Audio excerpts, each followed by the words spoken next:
दोस्तों, रावण एक ऐसा व्यक्ति था जिसे कुछ लोग सही और कुछ लोग गलत मानते हैं। रावण महान शिव भक्त और जयोत्सी भी था, जिसने शिव तांडव की रचना की।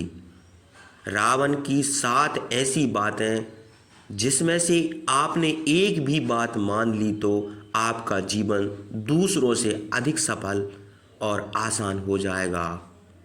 दोस्तों, इस वीडियो को आखिरी तक ज़रूर देखें, क्योंकि आज के समय में यह बातें सत्य साबित होती हैं और सीखा तो कहानी से भी जा सकता है। निर्णय के पक्के रहो। रावण ने अपने नाना सुमाली से कहा, जो मैं एक बार ठान लेता हूँ उससे मैं कभी पीछे नहीं हट सकता। मृत्यु का भय एक वीर पुरुष को अपने वचन से विमुख नहीं कर सकता। किसी की परवाह मत करो।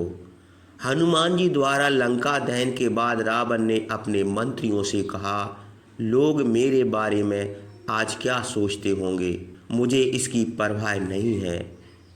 किंतु बुद्धि वाले समाज को परमेश्वर भी संतुष्ट नहीं कर पाएगा। कुछ लोगों के लिए मैं देवता हूँ और कुछ लोगों के लिए मैं राक्षस हूँ। लोग केवल अपना स्वार्थ जानते हैं। जब आप में उनको स्वार्थ दिखे तब आप उनके लिए देवता हैं, और जब आप उनके स्वार्थ को पूरा ना कर सकें तब आप उनके लिए राक्षस बन जाते हैं। यह समाज अपने अपने स्वार्थ से ही चलता है। यह स्वार्थी देव दानव और मनुष्य से अपराध करवाता है। अतः स्वार्थ को छोड़कर जो अपना जीवन धर्म व्यतीत कर सके वही पुरुषोत्तम कहलाता है। जो बीत गया बुद्धिमान उसका शोक नहीं करते। जब रावण की सेना प्रभु श्री राम की सेना से क्षीण हो गई, रावण ने लंका को संकट से बचाने के लिए अपने भाई कुंभकर्ण को जगाया। परंतु कुंभकर्ण ने अपने भ्राता रावण को धार्मिक कार्यकलापों को सुनकर उन्हें समस्त लंका के विनाश का उत्तरदायी ठहराया एवं उन्हें आने वाली पराजय की चेतावनी दी।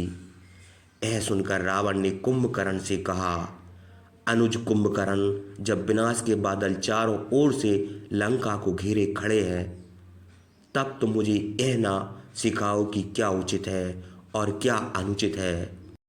हाँ, मैंने लोभवश सीता का हरण किया और आज वही मेरी मृत्यु का कारण बनी।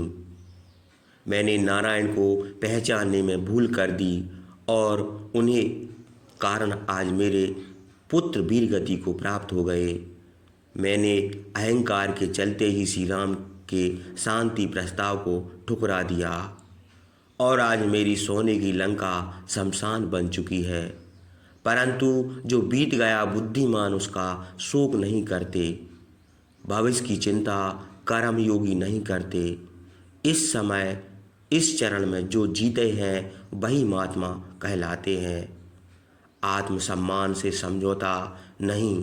अंतिम दिन युद्ध में जाने से पहले रावण ने महाकाल आरती का प्रबंध किया, परंतु आरती में अपशगुन होते हैं। रावण ने महाकाल से कहा, हे महाकाल परमेश्वर शंकर, आज इन अपशगुनों के कारण रावण को डरा नहीं।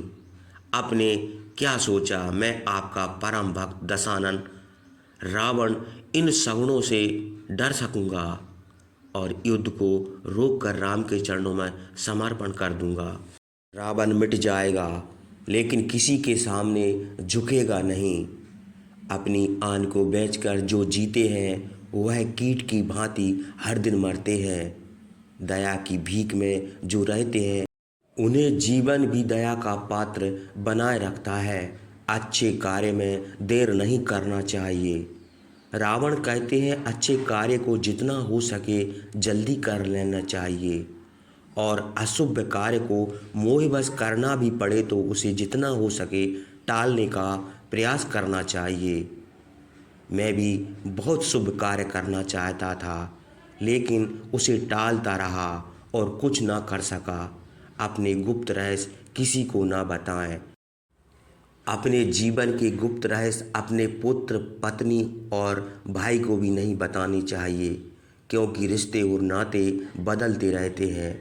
जब विभीषण लंका में था तब मेरा शुभ चिंतक था, पर श्री राम की शरण में जाने के बाद मेरे विनाश का कारण बना। किसी को भी तुच्छ नहीं समझना चाहिए। शक्ति और पराक्रम के घमंड में इतना अंधा भी नहीं होना चाहिए कि शत्रु छोटा लगने लगे। जब मुझे ब्रह्मा जी से वरदान मिला, मुझे वानर और मानव के अलावा कोई नहीं मार सकता, लेकिन मैंने अहंकार वश इन्हें छोटा मान लिया, जो आज मेरी दुर्दशा विनाश का कारण बना।